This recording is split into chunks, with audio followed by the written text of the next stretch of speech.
Good morning. मैं doctor R K. Verma, विधायक रानीगंज।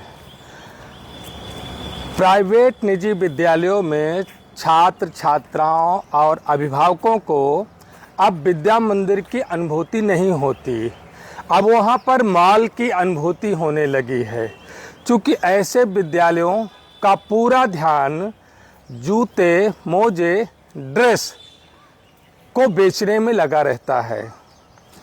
और हालात तो ये हो गए कि अब विद्यालयों के द्वारा बाकायदा टेंडर किया जाता है एक विशेष दुकान के लिए, जबकि सरकार ने 2018 में कानून बनाया कि कोई भी विद्यालय किसी भी छात्र छात्रा को किसी विशेष दुकान से ऐसी सामग्री खरीदने के लिए बाध्य नहीं कर सकता। अगर करता है तो उस पर दंडात्मक कार्रवाई की जाएगी। हालांकि ये कार्रवाई होती नहीं है, अभिभावकों को इसकी जानकारी भी नहीं है।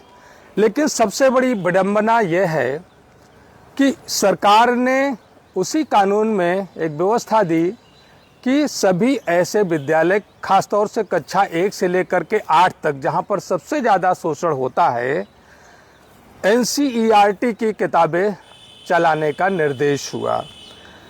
ऐसे प्राइवेट विद्यालय NCERT की वो किताब न चला करके उसी सिलेबस को रेफरेंस बुक के नाम पर निजी प्रकाशकों से मिलकर, राइटर्स से मिलकर दूसरी किताब के रूप में, मैंने कई किताबों का अवलोकन किया कि जो NCERT की 65 रुपये की किताब है वो 300 रुपये से लेकर के 500 रुपये में रेफरेंस बुक के नाम पर बेचा जाता है।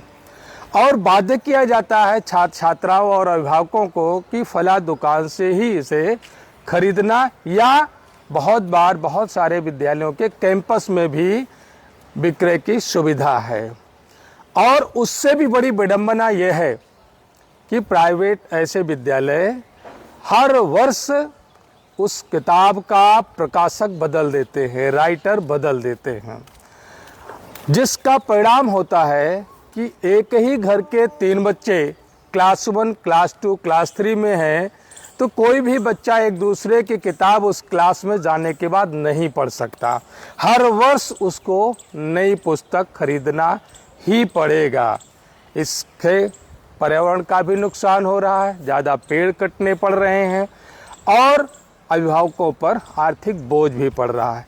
2018 में उत्तर प्रदेश सरकार ने